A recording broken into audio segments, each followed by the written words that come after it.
నమస్తే, welcome to RTV. America, Iran, Israel ఈ మూడు దేశాలు ప్రస్తుతం యుద్ధం కొనసాగుతూ ఉంది. అమెరికా, ఇజ్రాయెల్ ఒకవైపు, ఇరాన్ ఒకవైపు. ఇరాన్ తిరిగి అమెరికా మీద దాడి చేయలేక ఇటు అమెరికా స్థావరాలైన ఇటు దుబాయ్లో ఉన్న ఎంబసీలు, అమెరికా ఎంబసీల మీద దాడి చేస్తూ ఉంది. ఈ నేపథ్యంలో అమెరికా చేసిన వైమానిక దాడుల్లో ఖమేనీ, అక్కడ చీఫ్ ఖమేనీ చనిపోవడం జరిగింది. ఆయన చనిపోయిన తర్వాత పెద్ద ఎత్తున అక్కడ ఇరాన్లో పెద్ద ఎత్తున అక్కడి నుంచి అందరూ కూడా సంబరాలు చేసుకున్నారు. మహిళలతో పాటు అందరూ కూడా ఒక ఉత్సవంలో జరుపుకున్నారు. కానీ మన ఇండియాలో మాత్రం ఇందుకు భిన్నంగా నడిచింది. ఇటు కాశ్మీర్, రెండోది హైదరాబాద్. ఈ రెండు ప్లేసెస్లో పెద్ద ఎత్తున అతనికి నిరసనలు, అతనికో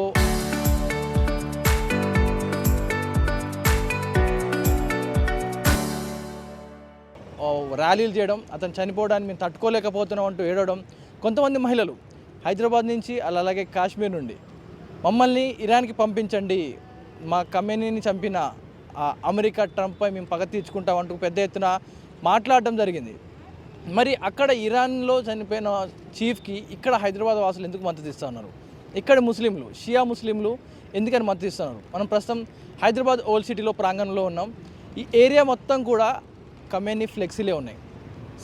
Ayatollah Syed Ali Khan Khamenei ఆయన ఫ్లెక్సీలు మొత్తం కూడా చుట్టుపక్కల ఓల్డ్ సిటీ మొత్తం పెట్టుకొని ఆయనతో ర్యాలీ చేయడం జరుగుతూ ఉంది. ఆయన ఫ్లెక్సీలు పెట్టుకొని ప్రస్తుతం ఆర్టీ విజువల్ ఎక్స్క్లూజివ్ చూస్తూ ఉన్నారు. ప్రతి ఏరియాలో, అన్ని ఏరియాస్లో ఫ్లెక్సీలు పెట్టుకొని పెద్ద ఎత్తున ఆయనకు ద రెస్ట్ ఇన్ పీస్ అన్నట్టుగా చెప్తా కొన్ని నినాదాలు శ్లోకాలతో చెప్తూ చేస్తూ ఉన్నారు. మన ప్రస్తుతం కూడా అదే ప్రాంతంలో ఒక పార్కింగ్ ఏరియా నుంచి మీకు చూపించే ప్రయత్నం చేస్తాను. అన్ని మసీదులు కావచ్చు, ఇతర హోర్డింగ్స్ దగ్గర కావచ్చు, పెద్ద ఎత్తున అయతుల్లా సయ్యద్ అలీ ఖమేనీ ఈయన ఫ్లెక్సీలు అన్నీ కూడా పెట్టుకొని పెద్ద ఎత్తున ఆయనకు గౌరవ ఆరాధనలు ఇస్తూ ఉన్నారు. మరి ఎందుకని ఇరాన్లో చనిపోయిన చీఫ్కి ఇక్కడ హైదరాబాద్ వాసులు, కాశ్మీర్ వాసులు ఎందుకని పెద్ద ఎత్తున మద్దతు ఇస్తూ ఉన్నారు? ఒకవేళ ఆయన చనిపోతే ఎవరు రియాక్ట్ కాంది, మరి వీళ్ళు ఇక్కడ ర్యాలీలు ఎందుకు చేస్తున్నారు? ఆయన దేశస్తులే, అక్కడ దేశస్తులే. ఆయన చనిపోతే పెద్ద ఎత్తున సంబరాలు, స్త్రీలు అయితే ఏకంగా ఆయన ఫోటోని వంటించి ఏకంగా సిగరెట్ కాల్చుతున్న దృశ్యాలు కూడా మనం చూసాం.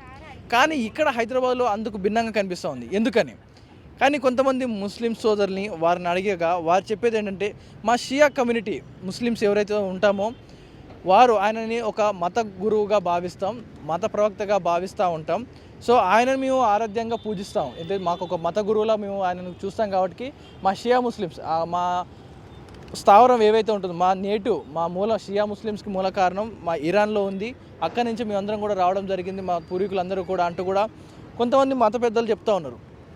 కానీ ఎందుకని ఇరాన్ ఇప్పుడు పెద్ద ఎత్తున దాడులు చేస్తూ ఉంది? ఇరాన్ ఎక్కడ తిరిగి హైదరాబాద్లో ఉన్న ఎంబసీ మీద దాడి చేస్తుంది అన్న నేపథ్యంలో పెద్ద ఎత్తున హై సెక్యూరిటీ పెట్టడం జరిగింది ఎంబసీలు మొత్తం కూడా, అమెరికా ఎంబసీలకి. ఇప్పుడు ఇరాన్ చుట్టుపక్కల ఉన్న దుబాయ్, కువైట్, అబుదాబి, ఇటు ఇజ్రాయెల్ ఈ ప్రాంతాల మీద దాడి చేస్తూ వస్తూ ఉంది. ఈ నేపథ్యంలో వైమానిక దాడి జరగడం జరిగింది. అమెరికా రిటర్న్ దాడి చేయడం జరిగింది. ఇజ్రాయెల్ కూడా ఇరాన్పై దాడి జరిగింది. ఈ దాడిలో Ayatollah Syed Ali Khan Khamenei చనిపోవడం జరిగింది. ఆయన చనిపోతే అందరూ సెలబ్రేషన్ చేస్తుంటే మరి ఈ ఓల్డ్ సిటీలో హైదరాబాద్లో ఎందుకని? ఆయన ఫ్లెక్సీలతో ఏం పని మనకు? పెద్ద ఎత్తున సినీ తారలు కూడా మాట్లాడుతూ ఉన్నారు. అక్కడెక్కడో ఆయన చనిపోతే మీరు ఇక్కడ ప్రొటెస్ట్ చేయడం ఏంటి? మీరు ఇక్కడ వాగ్వాదాలు చేయడం ఏంటి? ఆయన కోసం మీరు ఇక్కడ నినాదాలు చేయడం ఏంటి అంటూ పెద్ద ఎత్తున మాట్లాడుతున్నారు. నిజమే, ఇప్పుడు మనం ఏదైతే చూస్తామో ఇవన్నీ ఫ్లెక్సీలు నిజానికి మనం హైదరాబాద్లో ఉన్నామా, లేక పాకిస్తాన్లో ఉన్నామా, ఇరాన్లో ఉన్నామా, ఆఫ్ఘనిస్తాన్లో ఉన్నామా, ఇస్తాంబుల్లో ఉన్నామా? చుట్టూ కూడా మనం ఇక్కడ హైదరాబాద్ నడిబొడ్డులో ఉన్నాం. ఇప్పటికి ఇక్కడ నిలబడి మాట్లాడాలంటే చాలామంది జాగ్రత్త అంటూ ఉన్నారు. ఇక్కడ నుంచి మీరు వీడియోస్ తీసుకునేటప్పుడు, విజువల్ తీసుకునేటప్పుడు, మాట్లాడేటప్పుడు చాలా జాగ్రత్తగా ఉండాలి. ఈ ఏరియా మీ కంట్రోల్ లేదంటూ కూడా కొంతమంది మాట్లాడుతూ ఉన్నారు. ఇక్కడ సైడ్ నుంచి మాకు కొంచెం ఇన్ఫర్మేషన్లా చెప్తూ ఉన్నారు, మీరు ఇలా చేయకూడదు, ఇక్కడ ఇలా చేయకూడదని. అంటే మన దేశంలో, మన హైదరాబాద్లో మనకే స్వాతంత్రం లేదు, ఇక్కడ నిలబడి మాట్లాడే స్వాతంత్రం కూడా లేదు. అంటే మన దేశంలో ఉంటూ, మన హైదరాబాద్లో, మన నేటివ్ ప్లేస్లో ఉండి కూడా మనకు వాక్కు హక్కు లేదు, మాట్లాడే హక్కు లేదు. వారు చెప్పింది వినాలా? ఇక్కడ చూడవచ్చు మనం ఫ్లెక్సీలు, ఇక్కడ పెద్ద భారీ ఎత్తున ఒక బిల్డింగ్ పైన ఉన్న ఫ్లెక్సీ మనం గమనిస్తే అక్కడ ఏం రాస్తుందో ఒక్కసారి క్లియర్గా చూడవచ్చు. Death to America, death to Israel అని ఎవరు చెప్తున్నారు? అటు ఆ మాట ఇరాన్ చెప్తుందా, ఖమేనీ చెప్తున్నాడా, లేకపోతే ఇక్కడున్న హైదరాబాద్ వాసులు చెప్తా ఉన్నారా? Death to America, death to Israel. అమెరికాకు మనకు లావాదేవీలు, ఆర్థిక లావాదేవీలు ఉండొచ్చు, వాటి విషయంలో వాగ్వాదాలు ఉండొచ్చు. ఇజ్రాయెల్తో మనకు సన్నిహిత వ్యాపారమే ఉంది, చాలా స్నేహపూర్వక బంధాలు ఉన్నాయి రెండు దేశాలకి, ఇండియాకు కావచ్చు ఇజ్రాయెల్కి. ఇప్పుడు మనం వాడుతున్న అడ్వాన్స్ టెక్నాలజీ ఏదైతే మన క్షిపణిలు ఏవైతే ఉన్నాయో వాటిని ఎదుర్కోవాలన్నా, వాటి దాడి జరగాలన్నా వాళ్ళు వాడే అడ్వాన్స్ వెపన్స్ వారి దగ్గర ఇజ్రాయెల్ టెక్నాలజీ మనం వాడుతూ ఉన్నాం పెద్ద ఎత్తున. ఇజ్రాయెల్ మనకు ఒక టెక్నికల్ హెడ్లా మారిపోయింది. ఇజ్రాయెల్ నుంచి మనం ఈ క్షిపణిలు కావచ్చు మనపై దాడి చేస్తే తిరిగి ఇక్కడి నుంచి రిటర్న్ కౌంటర్ ఇవ్వడానికి వాడే ఆయుధాలన్నీ కూడా ఇజ్రాయెల్ టెక్నాలజీ వాడుతూ ఉన్నాం. మరి అలాంటి ఇజ్రాయెల్తో మనకు దేశానికి శత్రుత్వం లేదు, రెండు స్నేహపూర్వకంగా ఉన్నాయి. అమెరికాతో పెట్రోల్కి సంబంధించిన లావాదేవీల విషయంలోనే గొడవ జరుగుతూ ఉంది. ట్రంప్ విధించిన ఏవైతే తారీఫ్లు ఉన్నాయో 50% తారీఫ్లు ఏవైతే ఉన్నాయో వాటి మీద గొడవ జరుగుతూ ఉంది. అంతే తప్ప రెండు అంత పగ కక్ష కొట్టుకొని చచ్చేంత పగలు లేవు. మరి ఇక్కడ హైదరాబాద్ నుంచి ఖమేనీకి సపోర్ట్ చేస్తూ, అఫ్కోర్స్ మనకి ఇరాన్ కూడా శత్రుత్వం లేదు, ఇరాన్ కూడా మనకు మిత్ర దేశమే. సో ఎవరితో కూడా మనకు శత్రుత్వం లేనప్పుడు మనం న్యూట్రల్గా ఉండాలి. కానీ మరి ఇక్కడ హైదరాబాద్ నుంచి, కాశ్మీర్ నుంచి అమెరికాకి ఇజ్రాయెల్కి వార్నింగ్ ఇస్తూ ఉన్నారు. అంటే ఇండైరెక్ట్గా మన అమెరికా రెండింటితో మనం యుద్ధాన్ని చేస్తున్నట్టు. ఇక్కడ మీరు చేసే ప్రొటెస్ట్ల వల్ల, అక్కడ వాళ్ళు తీసుకునే నిర్ణయాల వల్ల రెండు దేశాల మధ్య యుద్ధం రావచ్చు. మీరు ఇక్కడ ప్రొటెస్ట్ చేసి మీరు ఇక్కడే బాగానే ఉంటారు, బార్డర్లో సైనికులు చనిపోతారు వాళ్ళు చేసే దాడులలో. మీరు ఇక్కడ ఇలాంటి death to America, death to Israel లాంటి ఫ్లెక్సీలు పెట్టుకుంటే ఎవరికి నష్టం? మన దేశానికే నష్టం. మనకు వారికి ఎటువంటి శత్రుత్వం లేదు. మీరు మీ మత గురువు మీకేమైనా ఇంపార్టెంట్ పర్సన్ అయి ఉండే మీరు చూసుకోవాలి అనుకుంటే మీరు పర్సనల్గా వారిని ట్యాగ్ చేసుకోవడం, సోషల్ మీడియా వేదికను చూడలేదు. మీరు ఇరాన్కి వెళ్ళి పోరాడండి, ఇరాన్లో ఉండి, ఇరాన్ నడి మధ్యలో ఉండి అమెరికా ఇజ్రాయెల్తో పోరాడండి. అంతేకాని హైదరాబాద్లో ఉండి బిల్డింగ్ల మీద అంత పెద్ద ఫ్లెక్సీలు పెట్టుకొని సపోర్ట్ చేస్తూ కొంతమంది రాజకీయ నాయకులు కొంతమంది మద్దతు ఇస్తున్నారు ఆయనకి. ఆయన చావుని తట్టుకోలేకపోతున్నారు, ఆయన మరణాన్ని మేము తట్టుకోలేకపోతున్నాం, డీప్ కండోలెన్స్ అంటూ కూడా మాట్లాడుతూ ఉన్నారు. మరి ఇలాంటి వాళ్ళు ఇక్కడి నుంచి కాదు మీరు చేయాల్సిన ప్రొటెస్ట్, ఇరాన్కి వెళ్ళిపోండి, ఇరాన్కి వెళ్ళి అక్కడి నుంచి డైరెక్ట్ పోరాటం చేయండి. చుట్టూ ఇటు ఏదైతే ఓల్డ్ సిటీ లోపల హైదరాబాద్ ఇక్కడ సాలార్జంగ్ మ్యూజియం నుంచి బ్యాక్ సైడ్ వెళ్ళే రోడ్ మొత్తం కూడా ఆయన ఫ్లెక్సీలే. అయతుల్లా సయ్యద్ అలీ ఖాన్ ఖమీనీ ఆయన ఫ్లెక్సీలు పెట్టుకొని తిరుగుతాను.